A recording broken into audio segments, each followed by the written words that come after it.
Got a minute? Good. Because I want to take you to Psalm 22. My eyes fell on this verse last week when we were doing the Zoom. We were in Psalm 23, and my eyes fell on Psalms 22, 24. And I'm going to read it for you.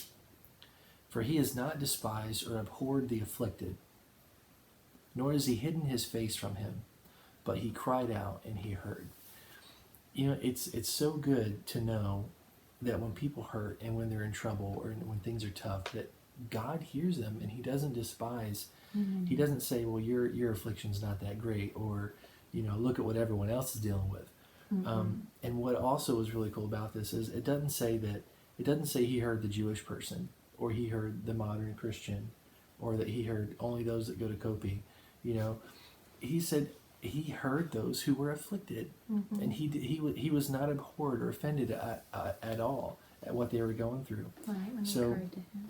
Yeah, and if you look further, this whole Psalms 22 thing, it paints exactly the conversation that Jesus was having with his Father on the cross when people were making fun. It says things like, they have pierced my hands and feet, my bones are pulled out of joint, and all these things. And it goes through this picture, this heart-wrenching picture of Jesus on the cross and what people were doing and what he thought and felt and what he was saying to God at the time. Mm-hmm.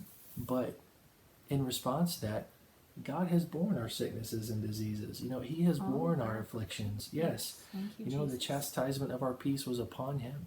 And not everyone knows that. And there's a lot of people who are, going through some afflictions. Mm-hmm. So you have an answer for yours. And as you hear and talk to people, just encourage them. God hears the afflicted. He hears what you're saying.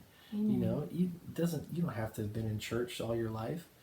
God hears you, and he will answer. Yes. He absolutely will. So just think on that.